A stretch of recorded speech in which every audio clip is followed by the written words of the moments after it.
Buenos días, buenas tardes. Muchas gracias por estar en esta mesa con nuestros ilustres invitados Francisco Zariquey y Guillermo Cánovas.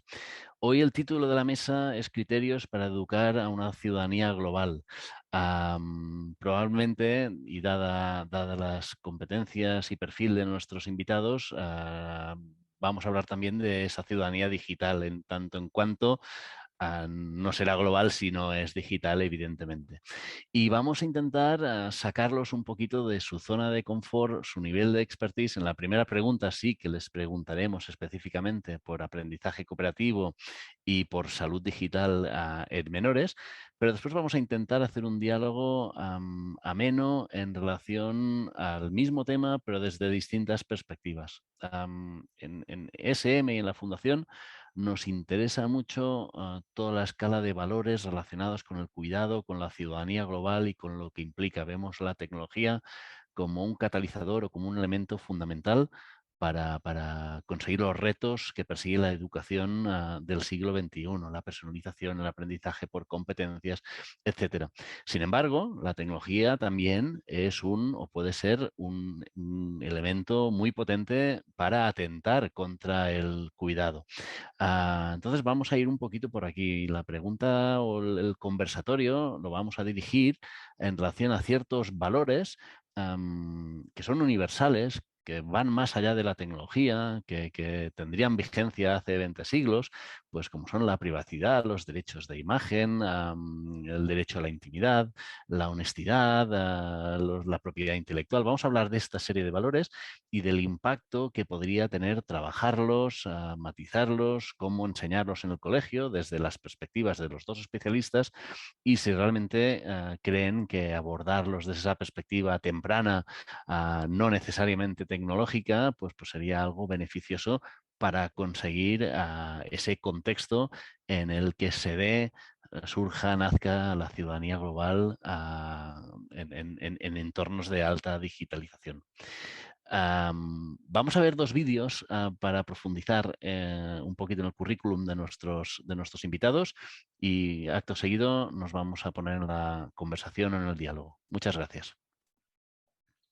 Guillermo Cánovas, España. Es director del Observatorio para la Promoción del Uso Saludable de la Tecnología, Educalike, y también del Centro de Seguridad en Internet para Menores en España. Es presidente y fundador de la Organización de Protección al Menor, Protégeles. Recibió el Premio UNICEF 2013 por su labor a favor de la infancia.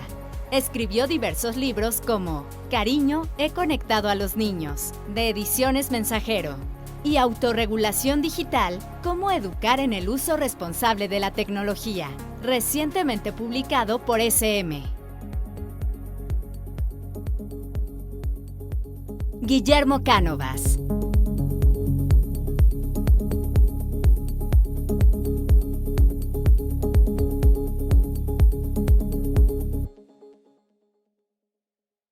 Francisco Zariquey Biondi, Perú, España. Maestro de educación primaria con una amplia experiencia como tutor y profesor. Diseñó y puso en marcha la línea pedagógica del Colegio Ártica de Madrid, un centro que contribuyó a sistematizar el aprendizaje cooperativo en todas las etapas educativas, desde educación infantil hasta bachillerato. Es director del colectivo Cinética, dedicado al asesoramiento de organizaciones educativas en temas relacionados con innovación pedagógica, formación del profesorado, gestión del cambio e implantación de nuevas metodologías. Francisco Zariquey Biondi.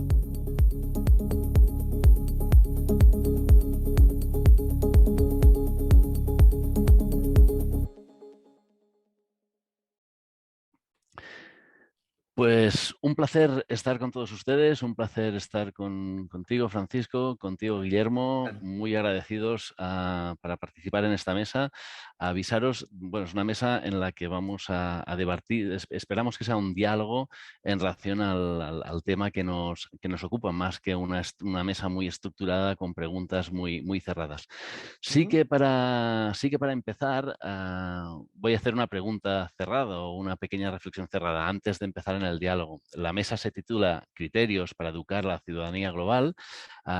Vuestro expertise es en dos campos bien diferentes. Francisco en el aprendizaje cooperativo, Guillermo experto en salud digital para menores, pero en definitiva sois expertos en educación. Conocéis perfectamente el mundo educativo, conferenciantes habituales, escritores de libros y nos interesa mucho esta mirada genérica. Antes de empezar con esta mirada genérica, nos gustaría que matizaseis o explicaseis en 5 minutos desde vuestro ámbito de expertise estos criterios para educar a la ciudadanía global. Y si os parece, empezamos contigo, Francisco, y ¿Vale? luego Guillermo, y empezamos con las preguntas. Este tema de la ciudadanía global y sobre todo, más que la ciudadanía global, ese intento de que la escuela eduque para el mundo y no eduque para la propia escuela, que es básicamente lo que yo viví. O sea, realmente yo aprendí toda una serie de mecanismos que no estaban mal, pero no todos ellos me servían para vivir en el mundo en el que yo tenía que insertarme, ¿no? En ese punto de tratar de preparar a los seres humanos para vivir en el mundo que les va a tocar vivir, quizá hace 30 o 40 años era fácil dar con algunos criterios muy, muy claros, pero a día de hoy uno de los problemas con los que nos encontramos tiene que ver con la dificultad que podemos tener a la hora de anticipar qué es lo que puede necesitar un chiquillo dentro de 10 años para vivir en el mundo, en los distintos contextos sociales en los que se va a tener que desenvolver, ¿no? Yo, de hecho, en el último CIE en el que participé, yo les ponía un vídeo de mi hijo, que está ahora estudiando primero de bachillerato, y él baraja toda una serie de profesiones como, yo qué sé, experto en cloud computing, diseñador de apps, influencer, que ninguna de ellas existía cuando él empieza la escolaridad obligatoria.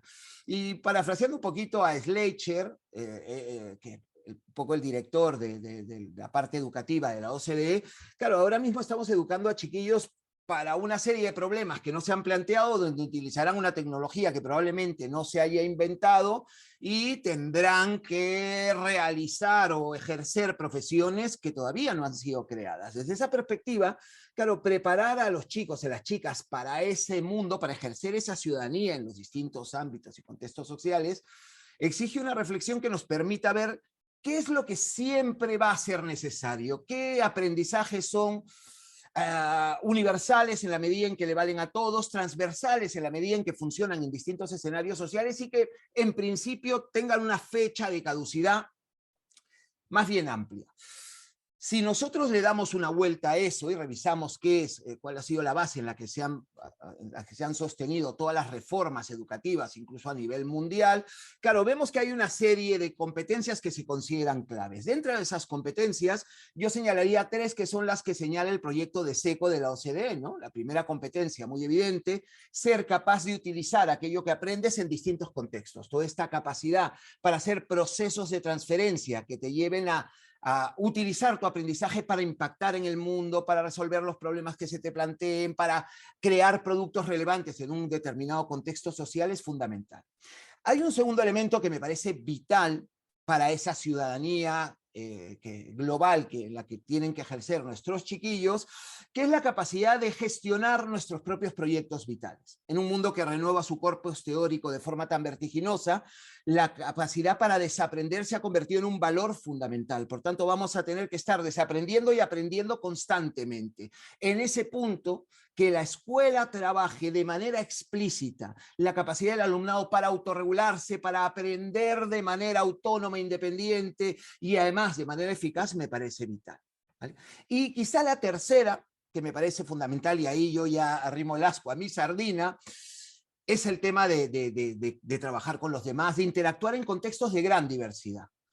Todo ese reaprender constante, si seguimos a Burbules, que trabaja mucho en este mundo del aprendizaje ubicuo, ¿no? Estamos caminando cada vez más hacia aprendizajes que se van a producir casi en cualquier momento y en cualquier lugar, ¿no? Y fuera muchas veces de entornos más formales educativos. Ese aprendizaje ubicuo se va a basar siempre en la capacidad que tengamos de incorporarnos a comunidades de aprendientes en las que vamos a aprender con y de los demás. Desde esa perspectiva, darle a los chiquillos y chiquillas la capacidad para relacionarse bien con los demás, resolver conflictos y sobre todo trabajar y aprender con los otros, a mí me parece que es un tema clave para ejercer la ciudadanía global, ¿vale?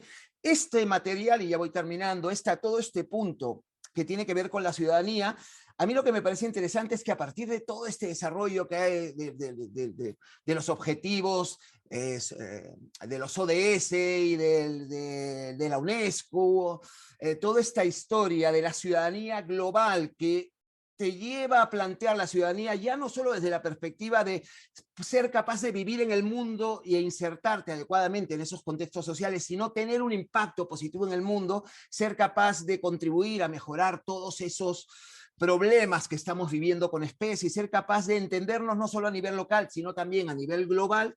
Yo a todo esto que hemos contado, la capacidad para aplicar lo que aprendemos y utilizarlo para impactar en el mundo, la capacidad para autorregular y gestionar nuestros propios proyectos y nuestra capacidad para cooperar, yo le añadiría como un cariz ético que tenga que ver con entender que tenemos que tener una visión mucho más mundial de nuestra ciudadanía, ¿no? Una ciudadanía mucho más cosmopolita, donde yo ya no soy solamente un peruano que viene a España, sino que soy parte de una especie, de un planeta que tiene una serie de problemas y que tenemos que entendernos desde esta lógica. Visto así, tenemos que ser capaces de ver esos problemas mundiales y ver cómo nos afectan a nosotros y cómo les afectan a los demás seres humanos y tratar de hacer nuestra aportación a ese tipo de dinámicas. Desde esa perspectiva, el último criterio que a mí me parecería muy importante es tratar de conectar siempre lo que los chiquillos y chiquillas aprenden en un proceso de intentar mejorar el contexto y el mundo en el que viven. Y ese para mí deberían ser los criterios. Pues muchísimas gracias, Francisco. Guillermo, es tu turno. A ver qué tienes que decirnos. Muchas gracias, Carlos. Gracias y gracias a SM también por estar conmigo un año más en un tema que creo que es muy, muy interesante y que además veo incluso difícil de desligar del ámbito, por lo menos en el que yo me muevo habitualmente, que es el ámbito más digital, ¿no? Es decir, hablar de ciudadanía global significa, creo, hablar de ciudadanía digital al final, porque son los entornos digitales los entornos que nos permiten experimentar esa globalidad, porque seguimos estando en casa. Seguimos estando en casa, seguimos estando en nuestra ciudad y seguimos desenvolviéndonos en un entorno muy concreto, aunque viajemos más que antes, aunque no precisamente en estos momentos, ¿no? Es decir, es ese factor digital el que permite esa globalidad, ¿no? Por lo tanto, al irnos al entorno digital, tenemos que redefinir algunas cuestiones. Tenemos que redefinir, en efecto, pues el tema de la privacidad. El concepto de privacidad ha cambiado o está cambiando por lo menos entre los más jóvenes. Tenemos que definir también el concepto a veces de seguridad, de emoción. Ahora las emociones se trasladan mucho a los entornos digitales, por lo menos entre niños y adolescentes, desde el momento en el que las relaciones ya son híbridas, son relaciones donde una parte del contacto es un contacto presencial, pero otra parte muy importante es digital. En algunos casos yo diría que ya más, ¿no? Y los últimos estudios que he podido leer sobre conectividad móvil pues apuntan a que hay niños que a veces están en un porcentaje de un 20%, a lo mejor 1 de cada 5, que ya están utilizando sus relaciones online y su conexión a Internet pues una media de 5 o 6 horas diarias, ¿no? Esto al final, si echas cuentas, en muchos casos te salen más horas diarias conectado a Internet a lo largo del año que horas diarias en el aula. Entonces, el entorno digital se ha convertido en un entorno en el que ellos capturan mucha información, capturan formas de relacionarse y capturan conceptos. Me preocupa mucho, y creo que es un criterio sobre el que hay que incidir, y Francisco acaba de comentarlo, que es el impacto positivo que pueden llegar a tener ellos en el mundo, ¿no? Porque nos preocupa una cuestión cuando trabajamos sobre los entornos digitales, y es que están muy centrados en el consumo. Es decir, son sobre todo en los entornos digitales consumidores, consumidores de información, consumidores de relaciones, consumidores de ocio, ¿no? Consumidores de tiempo libre, pero creo que no hemos conseguido todavía que den ese paso a generadores ¿no? Generadores de contenidos, generadores de información, y hagan ese aporte que ellos pueden hacer al mundo, ¿no? Mientras siga siendo así, no le estaremos sacando partido a Internet, no le estaremos sacando partido a los entornos digitales, mientras no consigamos que ellos tengan un papel activo a la hora de generar contenidos, de generar información y de enriquecer sus relaciones, ¿no? Internet al final es un arma de doble filo en esta cuestión. Recuerdo pues, en su día, cuando surgió todo el tema de la primavera árabe y todas estas cuestiones, pues cómo muchas veces las redes sociales y los entornos digitales facilitaron pues, otro concepto de ciudadanía, permitieron la organización de personas que no lo tenían fácil para organizarse de otras maneras, etcétera, pero puso de manifiesto algo que hemos visto después también con frecuencia, y es que a veces la movilización en los entornos digitales, ese concepto de ciudadanía dentro de los entornos digitales, luego no siempre se traduce en algo fuera de Internet. Entonces, a veces se queda en lo digital. El riesgo de lo digital a veces es el postureo. Es decir, que hay muchas personas que terminan participando de eventos, de actos, de manifestaciones online, para las que a lo mejor se apuntan 2 millones de personas, que cuando esas manifestaciones se trasladan a la calle van 50.000. Entonces, una cosa es la movilización online y la ciudadanía digital, lo que puede llegar a aportar, y otra cosa es en qué se traduce luego a la hora de la verdad, ¿no? Y luego está ese concepto también de arma de doble filo que abarca otras cuestiones como la seguridad. Pues bueno, en el ejemplo que ponía antes, un problema que vimos es que tú puedes estar utilizando los entornos digitales para generar pues, una conciencia o unas ideas o algo por el estilo, pero al mismo tiempo estás poniendo de manifiesto que tú tienes esas ideas y te estás identificando. Entonces, a veces también esos entornos son utilizados para identificar a personas y para saber pues, cuáles son sus ideas, si suponen un riesgo o no para un determinado entorno o para un determinado estado, etc. Entonces, pues también hay que tener cuidado con cómo se utiliza ese entorno digital, ¿no? Y hay una cuestión que yo me encuentro en el día a día que me preocupa, y la verdad es que hace unos años no me preocupaba. Hace unos años estaba en la lucha casi contraria, pero últimamente me lo estoy encontrando mucho. Y es que estoy viendo que a veces ese concepto global puede terminar diluyendo lo individual. Es decir, me encuentro con que niños y adolescentes pasan mucho tiempo relacionándose a través de entornos digitales y no se ocupan de sí mismos. Entonces, un fenómeno que me preocupa es el de la conectividad permanente, ¿no? Es decir, si yo estoy todo el día con mi móvil, todo el día con mi tablet, pendiente de los mensajes de WhatsApp de mis amigos, pendiente de los mensajes de Instagram, de actualizar mi estado, de los likes que me dan, de cuántos seguidores tengo, de echar una partida a un videojuego, etcétera, ¿cuánto tiempo me queda para mí? Me preocupan las manifestaciones de muchos padres y madres que te dicen, es que si le quito la tablet, si le quito el móvil, si le quito la tele, me dice que no sabe qué hacer. Y cuando en el aula trabajas sobre este tema y les preguntas por qué razón utilizáis estas herramientas, una de las cuestiones que sale sistemáticamente es para pasar el rato, pues para divertirme, para estar, para hacer, porque están mis amigos también, ¿no? No tanto para generar conciencia social, ni para enriquecerme, ni para... No me encuentro nunca, o pocas veces, la verdad, con respuestas como para aportar cosas a los demás, ¿no? Entonces, pues se quedan muchas veces en ese consumidor y a veces es una postura demasiado centrada en el grupo, ¿no? Y una cuestión que estamos trabajando ahora mucho cuando trabajamos sobre conciencia emocional, sobre autonomía emocional, es trabajar también sobre el propio individuo. Vale, tú formas parte de una colectividad, pero no te olvides de ti. Y no puedes estar todo el rato pendiente de los mensajes de los demás, de las valoraciones positivas de los demás, de los comentarios de los demás y de los likes de los demás. Tiene que haber una parte para ti y también tienes que aprender a estar solo, ¿no? Entonces hay esa segunda faceta de lo colectivo que es, no olvidemos el trabajo individual si queremos enriquecer esa colectividad, porque si no somos simples consumidores y nada más, ¿no? Y bueno, yo creo que como introducción, pues hasta aquí. Muy bien, me parece bien interesante y de hecho está saliendo un tema. Me ha apuntado el concepto de consumidores de ocio y yo añadiré, igual podemos hilar por aquí a ver cómo conseguimos que sean consumidores de aprendizaje. Está claro que esa ciudadanía global no será ciudadanía, será ciudadanía digital.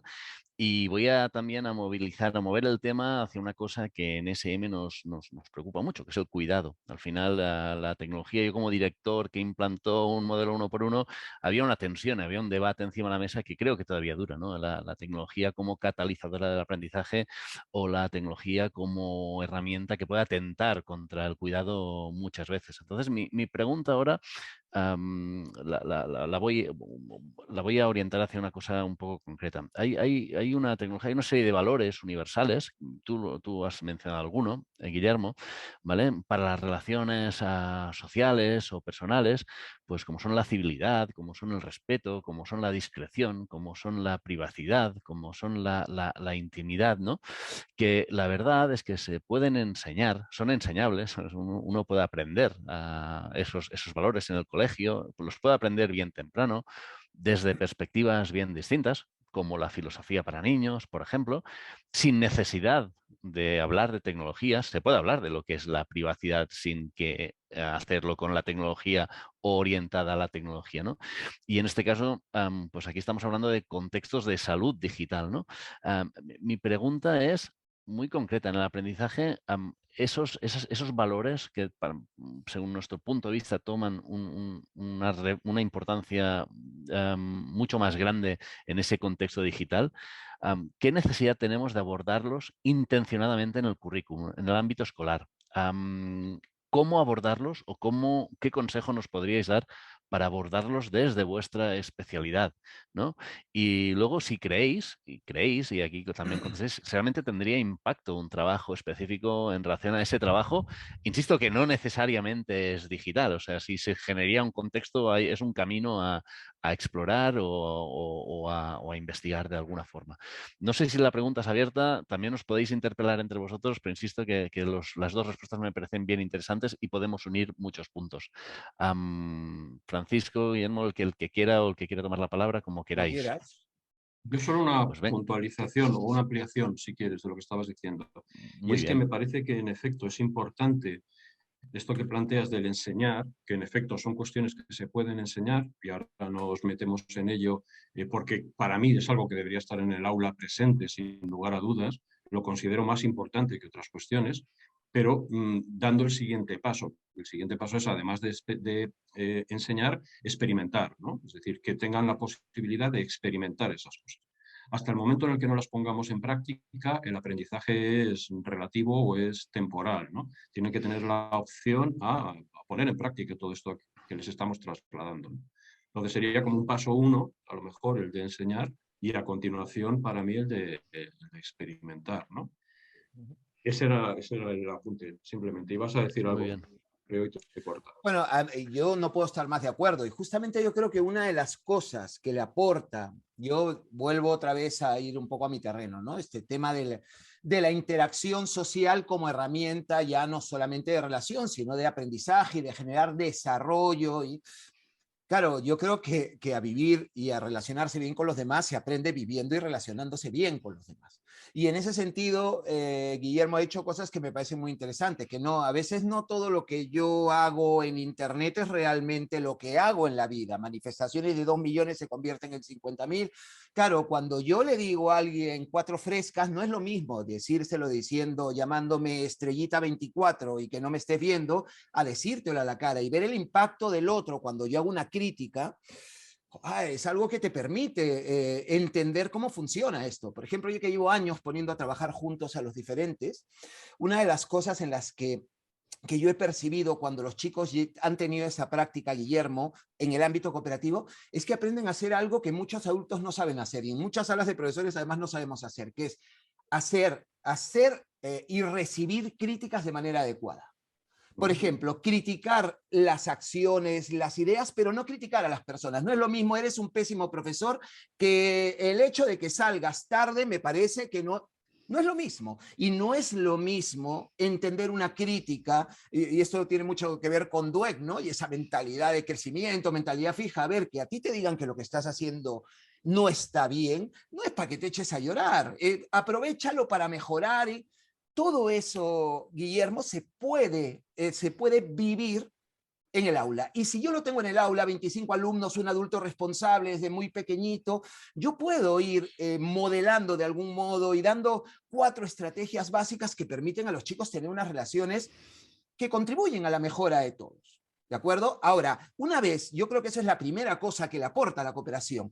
Si atendemos a la Escuela de Psicología Social de Ginebra y todas estas cosas que hicieron, ellos decían que, claro, las coordinaciones que yo hacía en un determinado contexto, luego yo las podía transferir a otro. Y una cosa que nosotros hemos experimentado a partir de que se cierran las escuelas el 11 de marzo, es que los centros que tenían muy implantadas determinadas estructuras y rutinas de cooperación, no les ha costado tanto proyectar esas estructuras y rutinas de cooperación a contextos digitales. Por supuesto que ha habido una adaptación, ¿vale? Pero los chicos, por ejemplo, eran incapaces de dar la respuesta porque sí, los chicos generaban dinámicas de diálogo que eran mucho más fecundas que cuando eran chicos y chicas que no tenían esas destrezas, esos aprendizajes interiorizados. Desde esa perspectiva, yo creo que esa experiencia de la que habla Guillermo, que uno vive en el aula poniendo a trabajar y a relacionarse a los chicos en el contexto presencial, yo creo que podría ser una oportunidad maravillosa para trabajar determinadas cuestiones que van a ser vitales en esas relaciones digitales, ¿no? Francisco, una pregunta, Sí, porque el otro día en un aula debatiendo sobre este tema, unos alumnos pues, de la edad de tu hijo, de bachillerato, sí. estábamos hablando sobre qué preferían ellos, si las críticas o los comentarios más o menos duros Sí. presenciales o en entornos digitales, ¿no? Y me llamaba la atención el ver cómo eh, se va haciendo cada vez más frecuente el porcentaje de alumnos que te dicen que prefieren ser atacados o menospreciados en entornos digitales, ¿no? Ah, Cuando yo siempre he tenido una percepción que no iba por esa línea, siempre he dicho, mm, bueno, es que una crítica, soportar una crítica en un entorno digital es algo complicado, porque además, mm, como se convierta en otra cosa, como se claro, convierta en una persecución, en un ciberbullying o algo por el sí, estilo, sí. es mucho más, a mí me parece muy dañino, porque es un fenómeno que se produce en público, donde hay otras personas, donde pueden participar de ese menosprecio personas que ni te conocen de nada, ¿no? Ni tenían Ujú, nada contra ti en un primer momento, pero se suman a las críticas de otros o a los comentarios de otros. Sin ujú, embargo, el hecho de encontrarte más cómodo en una crítica digital, en una crítica en un entorno digital, me llama la atención. Me hace pensar que algunos pueden estar cogiéndole miedo o ujú, demasiado respeto al contacto cara a cara. Es decir, a soportar una claro, crítica a la cara, lo que me estás diciendo mirándome a los ojos, ¿no? claro. No sé cómo tú cómo Hombre, lo percibes. yo creo que ahí hay una cosa evidente, no sé, Carla, si estarás de acuerdo, que claro, yo creo que esa crítica que va directa en 2 líneas de tweet, claro, no lleva aparejada la carga, el tono, por mucho emoticono que tengamos, ahí faltan cosas en esa relación, la mirada, hay toda una carga emocional y todo un lenguaje paraverbal que excede el simple tweet, que yo creo que es más difícil de manejar. Ahora, desde una perspectiva personal, también me parece que cuando a ti te interpelan en directo, tú tienes la oportunidad también de hacer tu descargo, ¿no? Sin Claro. embargo, cuando 300 seres humanos, por ejemplo, no sé, mira tú lo que está pasando ahora con esta chica que va a ir representando a España a Eurovisión, que la pobre chica, ¿qué culpa tendrá? Pues que la gente le haya votado a una y a la chica se ha tenido que salir de todas las redes sociales porque la han destrozado, ¿me entiendes? Entonces, desde esa perspectiva, yo estoy contigo. Uno de los problemas que a mí me parece serio y que lo comentábamos antes y a mí me parece importante que los chicos lo vivan, es que lo que tú dices no es inocuo. O sea, tú puedes en un momento dado, cuando criticas a alguien, eso nunca está desprovisto de una parte emocional. Fíjate, Guillermo, nosotros trabajamos sistemáticamente una cosa en la que yo creo mucho, que es la autoevaluación de los chiquillos. Entonces, desde niños prácticamente de 4 años, proponemos sesiones periódicas de autoevaluación grupal. ¿Qué hemos hecho bien, qué hemos hecho mal y qué podemos mejorar? Y siempre le pedimos a los chiquillos que empiecen diciendo lo que hacen bien. O sea, siempre es, tú haces bien esto, esto y esto una vez. Que tú has dicho eso, segundo paso. Esto no lo haces bien, y una vez que te he dicho lo que no haces bien, un tercer paso que es vital. Y yo creo que podrías hacer esto para mejorar. Y vamos creando, al principio es un acto súper rígido, ¿vale? Y súper artificial, pero lo van interiorizando. Los chiquillos aprenden, en primer lugar, que no existe algo que sea totalmente malo y algo que sea totalmente bueno. Todo tiene un lado bueno que se puede destacar, y incluso el chiquillo y chiquilla, que es brillantísimo y que desde que el mundo es mundo no ha bajado en las clasificaciones más altas, se le podrá decir algo que puede mejorar, sino que qué pena es todo esto, ¿no? Entonces, todo eso, si nosotros lo trabajamos bien en el ámbito presencial, lo mismo, esa proyección a lo digital cambiaría. Ahora, ¿quién está cogiendo Twitter? Por lo menos yo no sé, pero yo me eduqué en un centro en filas de 1, 50 en clase, y yo no podía hablar en la clase, yo nunca interactuaba con nadie. Entonces, todo ese aprender, ese laboratorio de convivencia, yo nunca lo viví en el aula, siempre lo viví en entornos fuera de la supervisión de la escuela, ¿no? Está Sí. claro, pero habéis empezado un hilo bien interesante. De hecho, la trasladamos crítica a feedback, Sí, y está claro que en el mundo de las evidencias, en el que además vosotros sois gente solvente en este caso, ¿no? Estamos rankeando los efectos que tienen más impacto. sí, El feedback, como bien sabéis, sí, sí. es uno de los efectos con más impacto, y a dar feedback y a recibir feedback se enseña y se aprende. Y para mí es bien interesante. Yo no sé si hay, ahora mismo me parece una apertura interesante, sí, que es preferible, ¿no? Tanto para el receptor como para el emisor, en midiendo el aprendizaje, el impacto en el aprendizaje, un feedback público, masivo, le añadiría superficial, o un feedback más individualizado, más presencial y más afilado, ¿no? Y hablo de feedback, no de crítica, ¿no? Pero sería una pregunta. No sé si tenéis alguna pista o alguna opinión al respecto, pero yo la verdad, mira, me parece una cosa buena para indagar en este caso, y que me Sí. encantaría saber cómo veis, o si le veis algo a explorar. Sí. Y de hecho, creo que uno de los grandes hándicaps que todavía nos cuesta manejar en la escuela es el manejo del error, del fallo, de entender el fallo como un elemento devastador, donde yo creo que en aras de buscar ese chiquillo que no se equivoca, hemos acabado trivializando el acto educativo, porque en aras de que no se equivoque, cada vez hacemos ejercicios más cerraditos, y lo que generamos es una desconexión total de las cosas que hace el chico en la escuela con las cosas que tiene que hacer en la vida. En la vida es tan compleja que es imposible no cometer un fallo. Ahora bien, hay en todos estos estudios del aprendizaje basado en las evidencias, efectivamente el feedback está muy alto, pero incluso por encima del feedback, Carlas, está el autoconcepto, lo que podríamos llamar probabilidad subjetiva para el éxito. Las expectativas del alumno con respecto a su propio aprendizaje son todavía más importantes que el propio feedback formativo. Desde esa perspectiva, si ese feedback formativo, me da igual que sea privado o público, sirve para arrasar al chiquillo, yo no lo entiendo. Y hay profesores, Carlas, que han confundido ser un profesor bueno con ser prácticamente una persona muy, muy intolerante. Yo no me creo que un chico no, en una respuesta que, por ejemplo, cuando un chico te levanta la mano y habla en clase, tú adquieres un compromiso con él de dejarle incólume la autoestima. O sea, no puedes. Entonces tú tienes que empezar buscando a ver un punto de vista interesante. Yo discrepo en esto, me parece, pero yo trato de salvar eso. Desde esa perspectiva, yo creo que a la hora de trabajar ese feedback, primero, habría que valorizar el error como parte del proceso de aprendizaje, como un elemento clave. El profesor debería predicar con el ejemplo y ser capaz de hacer una evaluación donde parte de encontrar lo positivo antes de señalar lo negativo, y finalmente todo lo negativo tiene que apuntar a una mejora. O sea, a mí no me sirve que tú me digas mal, mal, mal, mal, si no me dices qué hago para dejar de trabajar tan mal, ¿no? Entonces, en ese sentido, esa cultura yo sí la veo interesantísima. Y creo ahí, yo incluso creo que, porque a mí me lo dicen mucho en el mundo del aprendizaje cooperativo, Guillermo, porque me dicen, y si tienes un chiquillo con un desfase muy grande, si lo pones en el grupo, no lo expones. A ver, yo no tengo que ocultar la diversidad, ¿lo entiendes? Tengo que normalizarla y tengo que buscarle oportunidades de éxito a ese chiquillo para que destaque, pero yo no tengo por qué ocultar las cosas que él tiene que mejorar. Tengo que normalizarlas y ayudarle a mejorarlas. Pero claro, ahí hay un cambio de cultura muy potente.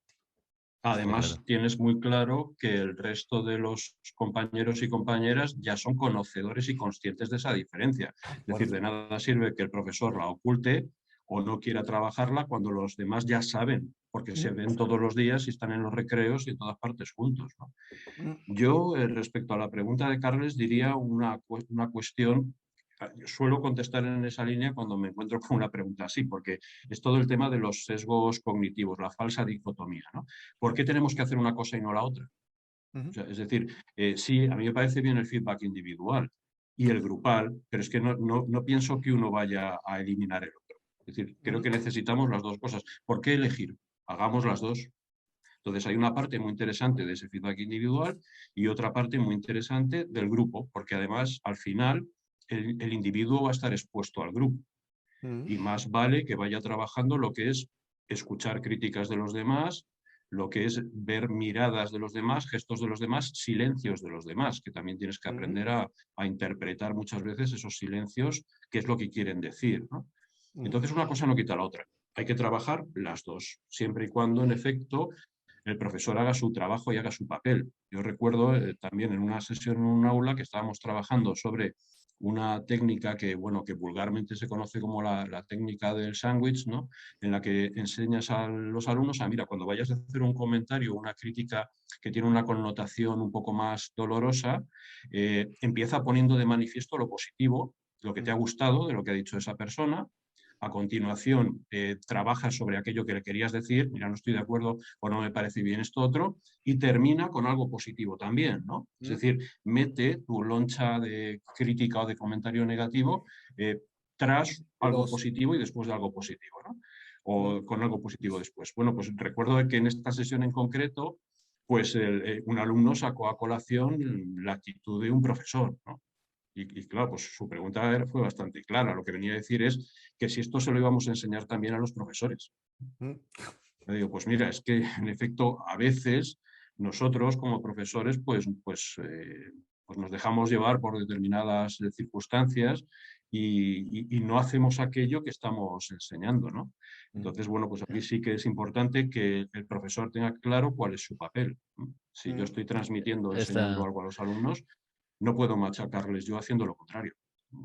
Es lo que nos cansamos de trabajar con los padres y las madres también, ¿no? Es decirles, no puedes conseguir en tu casa que tu hijo esté en la cena participando de una conversación sin el móvil o sin la tablet cuando tú estás contestando mensajes de WhatsApp durante la cena. Entonces, olvídate, necesitamos unos mínimos. Los mínimos son ese ejemplo, ¿no? Totalmente de acuerdo. Está claro. Está claro. Está claro, añadiendo, evidentemente, antes de pasar a la siguiente, que el feedback es una tarea muy compleja desde una perspectiva profesional, muy difícil de adquirir, necesita mucho tiempo, mucha capacitación y realmente un profesional con la competencia de dar feedback de forma correcta es un profesional que impacta en el aprendizaje. Pero bueno, buena noticia. Yo creo que hay mucha gente poniéndose en ello, muy consciente de este aspecto y que hay grandes profesionales que son espectaculares dando feedback y con mucha conciencia. Vamos a cambiar un poquito de tercio. Vamos a seguir con la pregunta, pero cambiando un poquito el tipo de valores o conceptos a los que nos hemos referido antes, ¿no? Antes hablábamos de civilidad, respeto, discreción. Vamos a hablar de valores o conceptos ligados más al aprendizaje, también en contextos de alta digitalización. Os pongo un ejemplo, del tipo de la honestidad, la propiedad intelectual, del rigor, la concentración, la originalidad, todos esos conceptos para huir un poquito de la banalidad y sí, todo lo que implica cierta profundización. ¿Cómo esos conceptos, cómo abordo esos conceptos en un colegio? ¿Qué impacto tendrían? ¿Qué riesgos tenemos en esos entornos de alta digitalización de saltarnos, por ejemplo, la propiedad intelectual, el rigor, la honestidad para no copiar, oír las herramientas para copiar? Y además, añadiría cómo hacemos esto para que nuestros alumnos lo hagan por convicción, no por obligación, que esto es fundamental. Es decir, ojalá crezcamos en una sociedad donde el mundo sea capaz de profundizar en conceptos y sea honesta por convicción, ¿no? Por una forma de ser. Y la pregunta es la misma, cambiando este matiz y otra vez, ¿no? ¿Cómo los abordaríais desde vuestra especialidad? ¿Qué impacto creéis que tendrían, etcétera? Y la repito, pero desde esta otra perspectiva. No sé quién quiere empezar ahora. Pues Guillermo, ¿te Guillermo. parece? Que yo creo que ahí me gustaría mucho oír primero tu opinión. Bueno, yo la verdad es que ese es un tema que trabajamos en el aula, todo lo relativo a la propiedad intelectual, pero no soy no soy muy optimista con lo que me encuentro. Pero ya no solamente por lo que me encuentro a nivel de niños o de adolescentes, sino porque cuando trabajas con profesores que dan clase en la universidad te encuentras con lo mismo, ¿no? Dices que uno de los principales problemas que tenemos es el plagio. Pero no solamente el plagio en los trabajos de alumnos hacia otros alumnos, sino incluso, y yo he conocido casos de profesores hacia los alumnos. Es decir, de profesores que son capaces de copiar textos o trabajos de sus alumnos para presentarlos ellos. Entonces, esto es algo, estamos hablando de educación a lo mejor también un poco, pero bueno, un poco no, del todo, pero es que el problema lo tenemos entre los adultos también. Yo he participado en algunas ocasiones en procesos de selección pues, para contratar a personas para distintos entornos, siempre relacionados con la educación, y uno de los problemas que nos hemos encontrado siempre es la dificultad para generar un contenido propio, la dificultad para ser capaz de trasladar tú con tus propias palabras unas conclusiones tuyas. Porque como des 24 o 48 horas para hacerlo, lo que te encuentras es con que te traen un cortapega. Un cortapega de 5 frases de una persona, 4 de otra y 4 párrafos que he sacado de otro sitio, ¿no? Entonces es un poco lo que comentaba en la primera parte. Eso sigue siendo el papel del consumidor. O sea, al final tú eres un consumidor de información que cuando te toca generar a ti, lo que haces es volver a consumir. Consumo un párrafo de este, otro de este, otro de este, los pego y ya he creado mi propio contenido. No, los contenidos propios no se pueden crear así. Creo que además, no sé en otros sitios, pero en España el tema de la propiedad intelectual es un problema grave, porque aquí todavía el concepto de pirateo, etcétera, está revestido de un halo como, bueno, pues como aceptado, como tolerable, como incluso gracioso o divertido, ¿no?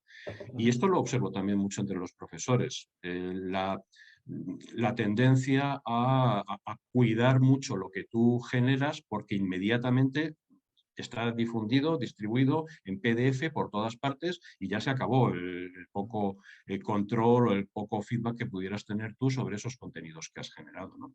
Somos muy dados a hacer esto en el mundo de los adultos, en el entorno de los adultos. Yo creo que niños y adolescentes lo perciben. Ahora bien, en el aula, ¿qué es lo que falta también? Por lo menos ese es el campo que yo más trabajo cuando hablamos de este tema, es la formación, es decir, saber qué es lo que tú puedes y no puedes utilizar. ¿Qué es eso de la propiedad intelectual? ¿Qué son unos derechos?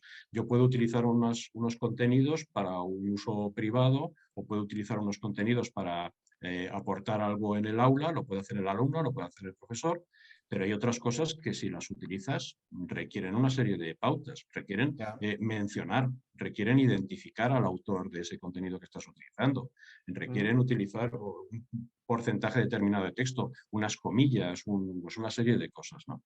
Sobre eso, ¿qué es lo que necesitamos? Formación, porque ellos te la piden, te dicen, ¿y esto cómo lo hago? En un trabajo de clase. Y si quiero utilizar una foto para un trabajo de clase es una cosa, pero ¿y si luego quiero publicar yo esa foto en el blog de la asignatura? ¿Puedo utilizar la misma foto que he pegado en un trabajo de clase? Pues no, depende de los derechos que tenga esa imagen, ¿no? Ese es un tema muy complejo sobre el que hace falta trabajar porque creo que tanto menores, tanto niños, adolescentes como adultos no tienen claro la importancia de respetar esto. Yo por lo menos es lo que me encuentro. No sé si es así, Francisco.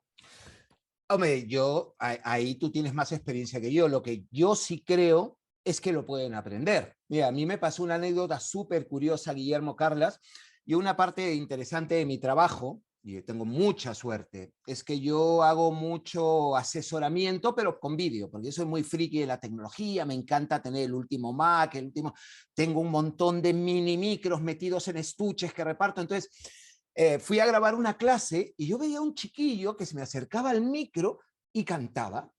Y entonces ya digo, bueno, voy a poner el canal de este chiquillo que está haciendo. Y el chico me cantaba una canción que estaba de moda y en eso le escucho decir, le canto para que se lo bloquee YouTube por derechos de autor. O sea, el chiquillo sabía perfectamente, no sabía de derechos de autor ni citar a nadie, pero que ponías una canción y eso YouTube detectaba que era de otro, eso ya sabía. Así que él me cantaba para que yo no lo sacara en el vídeo, porque él se pensaría, ve tú a saber que yo iba a publicar ese vídeo, pero yo uso el vídeo para enseñárselo a los profes. Desde esa perspectiva, yo tengo claro que enseñable es. Ahora, yo estoy contigo, es que hay que enseñarlo y yo me lo voy a llevar otra vez, voy a llevarme otra vez en la Juan y Sardina. Cuando tú te llevas eso a la dinámica cooperativa, Carla, si tú lo has dicho en la primera intervención, Guillermo, y no podemos coincidir más, hay gente que malinterpreta trabajo en equipo con hacer todo juntos y no se da cuenta que el objetivo del aprendizaje cooperativo no es que los chicos hagan juntos, sino que juntos aprendan a hacer las cosas solos. Desde esa perspectiva, una parte vital de toda esta honestidad, originalidad, tiene que ver con entender, por ejemplo, las dinámicas cooperativas, que tiene que haber momentos de trabajo individual donde cada uno, desde lo que entendió, lo que tenía dentro, lo que traía, construye su propio conocimiento, pasa de la información de diálogo, lo convierte en conocimiento. Todo ese mundo, yo creo que ya no es solamente una cuestión de generar honestidad, una cuestión de generar creatividad, originalidad, tiene que ver con el propio aprendizaje. Si yo no entiendo que el proceso de aprendizaje es un acto que va de lo social a lo individual, es decir, un chiquillo no va a saber de algo, lo mismo necesita consultar esas 4 páginas de las que roba. ¿Estamos de acuerdo? Pero el robo directo no genera aprendizaje. Vygotsky decía, todo acto de aprendizaje empieza siendo social, pero para hacer aprendizaje tiene que trascender el plano social y llegar al plano individual. Yo tengo que coger eso que leí y convertirlo en algo que yo he metido a mis esquemas de conocimientos previos y que traduzco, dicho de una forma muy pueril y muy habitual, con mis palabras. Ese con mis palabras, Guillermo, es vital en la escuela. Por ejemplo, no puedes pedirle a un alumno en un momento dado que haga un trabajo sobre algo así que va y se lo baja del rincón del vago. Y yo sí creo que con el paso del tiempo uno va descubriendo herramientas, estrategias que permiten que los chiquillos se vean, o sea, que sea mucho más difícil hacer una reproducción simplemente, ¿no? Entonces, por ejemplo, trabajar con una situación, problema específica donde tienen que coger 4 contenidos, generar un trabajo grupal que tiene unas conclusiones individuales, pero basadas, todas esas cosas generan todo esto que estamos diciendo, ¿no? Entonces, me parece que todo eso no solamente se debe enseñar, sino que el chiquillo es educable, pero lo que debemos entender entender que lo importante no es que tengan trabajos bonitos, lo importante no es que hagan trabajos en grupo, no, lo importante es lo que aprenden haciendo esos trabajos bonitos, lo que son capaces de hacer solos después de haber trabajado juntos, todo ese momento donde pasan de lo intersubjetivo a lo intrasubjetivo y convierten la información en conocimiento. Y esa dinámica, Carlas, en el aprendizaje cooperativo a veces la gente no lo entiende y abusa de lo grupal, ¿lo entiende? Y no acaba de entender que si yo no le doy esa individualidad, estoy muerto. Ahora, yo creo, como Adela Cortina, le leí hace poco en un artículo del País donde presentaba esta ética cosmopolita, decía que, claro, al final lo que es evidente es que la única forma de ser independientes es entender que somos interdependientes. Gran parte de nuestra independencia, nuestra autonomía, se produce dentro de un marco de relación que nos ofrece muchas herramientas que nos permiten ir hacia la autorregulación, hacia la autonomía. Pero yo tengo que trabajar esa autonomía. Entonces, ese trabajo individual a mí me parece vital. Pues muchas gracias. Aquí, como siempre, separamos lo que son técnicas de conocimientos de lo que son escalas de valores para reconocer valores como son la honestidad o, por ejemplo, la originalidad. O sea, en el ámbito académico es muy importante distinguir lo que es una idea original de la que no lo es. Y la que no es también tiene mucho valor, siempre y cuando uno lo mencione o la referencie, ¿no? Oye, vamos terminando con una última pregunta. Esta última pregunta sí que es bien abierta, bien ideológica, diría, y a ver si os complica un poco contestarla, pero me interesa mucho lo que nos vais a contestar. Y esto sí que igual es una opinión, pues voy a preguntar por vuestra opinión, ¿sí? Nos preocupa mucho a nosotros en ese mundo, en esa ciudadanía global que va a ser una ciudadanía digitalizada, todo lo que está apareciendo de novedades, como Big Data, inteligencia artificial, algoritmos predictivos. No nos vamos a meter técnicamente en qué quiere decir todas esas cosas, ¿no? Pero sí que intuimos el uso que le podemos dar a todo esto, ¿sí? Y pongo un ejemplo, noticias típicas que nos llegan de otros países, de yo identificando el rostro de los alumnos en clase, puedo saber si están distraídos o no, y podría montar un algoritmo que me dijese eso. Me da igual este ejemplo, quiero una reflexión corta, vuestra opinión, insisto, porque nos interesa mucho de dónde están los límites de todo esto, qué espacio tenemos que dejar para el no conocimiento, la libertad, el respeto, y qué espacio tenemos que dejar para usar los datos para el bien del aprendizaje y de los alumnos, ¿no? La frontera entiendo que es difusa, y si me podéis responder en 2 minutos cómo os posicionáis en relación a esto, ideológicamente, creo que va a ser genial, porque insisto que es un tema que nos preocupa mucho en un futuro muy inmediato. Porque claro, Sí, yo puedo ver cosas, fíjate, ya, y oyéndotelo decir, claro, ya no es el tema de que yo pueda inferir cuál es su nivel de atención a partir de esta tecnología. El problema es qué hago con esa información. ¿Entiendes? Claro, en una de las cosas que sí que creo en la tecnología es que la tecnología nos permite llevar, vuelvo a mi campo, la interacción más allá de los espacios y los tiempos de la escuela. Desde esa perspectiva, un tío que estaría muy feliz en el momento actual es mi amado Iván Ilich, que tiene ese libro que a mí me cambió la vida, que se llama La sociedad desescolarizada. Este odiaba la escuela y él lo que quería era que el mundo se educara en lo que llamaba lonjas de habilidades. El que sabía algo, que se lo enseñara a otro, ¿no?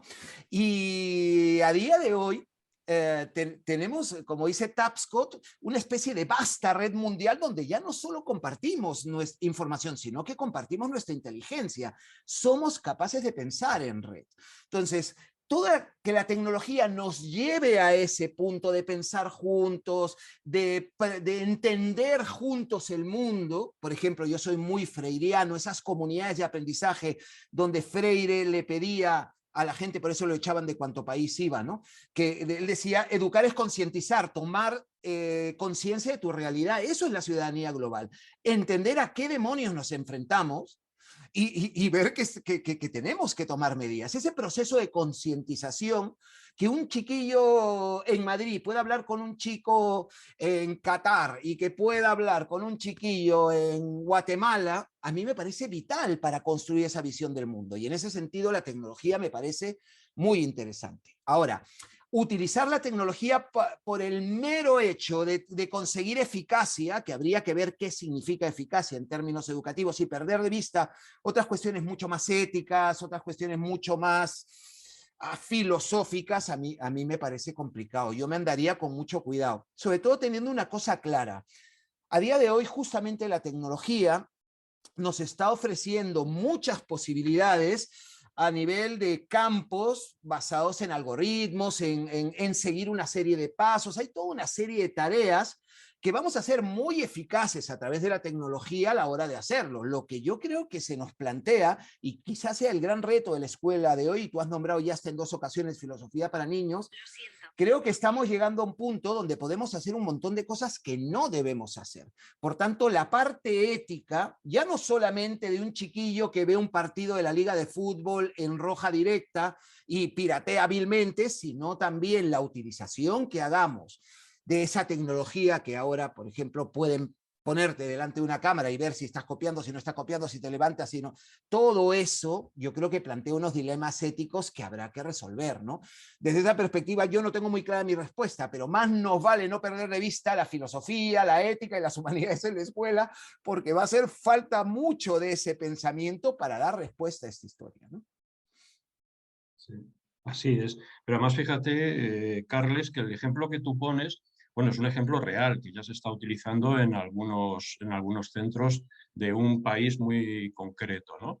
Pero ese algoritmo ya está desarrollado y a partir de 6 emociones que es capaz de identificar, pues no solamente obtiene un porcentaje de atención de cada alumno, sino que hay que pensar cuál es el paso siguiente que han dado. El paso siguiente que han dado es que después una fotografía de ese alumno es expuesta en paneles comunes para que todos vean que este alumno no atiende en clase. Es decir, que hay que tener en cuenta para qué se está utilizando esto después, ¿no? Como Claro, si la claro. motivación del alumno al final va a ser no aparecer en los carteles que ve todo el mundo en el pasillo, ¿no?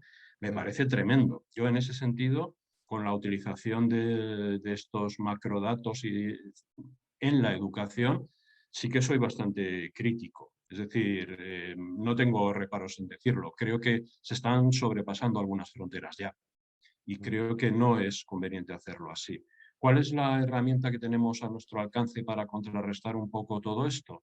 Pues la mejor de todas, la educación, ¿no? Y dentro de la educación, el aspecto que creo que hay que trabajar sobre esto, que es el sentido crítico.